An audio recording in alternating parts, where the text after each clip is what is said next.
மகாகும்பத்தில் 50 கோடி பக்தர்கள் நீராடுவதற்கான நிகழ்வு இந்த விழாவின் முக்கியத்துவத்தை மேலும் உயர்த்துகிறது. இது சாதாரணமாக ஒரு நிகழ்வாக இருக்காது. இது இந்தியா மற்றும் அதன் கலாச்சாரத்திற்கு மிகப்பெரிய தாக்கத்தை ஏற்படுத்தும். ராம் பணத்தின் மதிப்பு அமெரிக்க டாலருக்கு சமமாக இருப்பது அதன் சர்வதேச நிலையை தொடக்கமாகக் காட்டுகிறது. இது ராமரின் பெருமையை வெளிக்கொணர்கிறது மற்றும் பண்டாரங்களில் அதன் மதிப்பு எவ்வளவு உயர்ந்தது என்பதை உணர்த்துகிறது. இந்திய கலாச்சாரத்தில் ராமரின் முக்கியத்துவம் குறித்து மாறுபட்ட அரசியல் விவாதங்கள் உள்ளன. இவை வெளிநாட்டில் உள்ள மதிப்பையும் நாட்டின் உள்ளக அரசியல் நிலவரத்தையும் பற்றிய கேள்விகளை எழுப்புகிறது.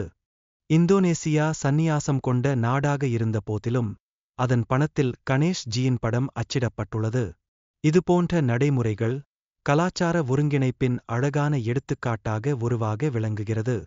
மாஹரிஷி மகேஷ் யோகியின் நிறுவனம் 2002ஆம் ஆண்டு ராம் பணத்தை முதன்முதலாக வழங்கியது. இது உலகில் அமைதியை ஏற்படுத்துவதற்கான நோக்கத்துடன் தொடங்கப்பட்டது மற்றும் இதுவே அதன் அத்தியாயத்தை அடையாளம் காண்கிறது. ராம் பணம் 30 நாடுகளில் பரிமாற்றத்திற்கு பயன்படுத்தப்படுகிறது. நெதர்லாந்தில் மட்டுமல்ல, அமெரிக்கா மற்றும் பிற நாடுகளில் கூட இதற்கு உரிமை கிடைத்துள்ளது.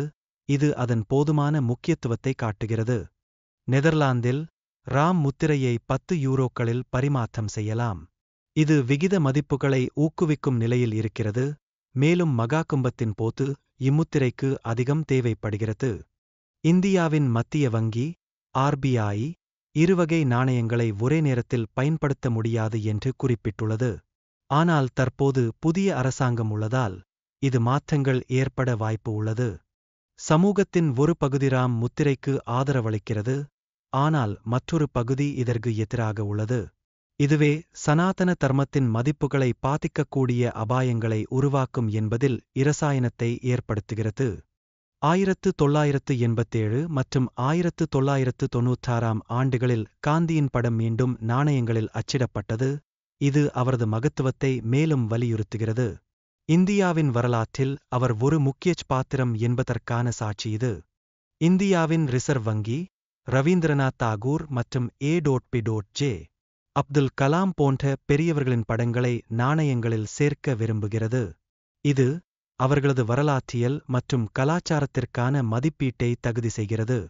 இந்திய ரூபாய் வெளிநாட்டில் பரிமாற்றமான நாணயமாக மாற வேண்டும் என்பதற்கான முயற்சிகள் நடைமுறைப்படுத்தப்படுகின்றன.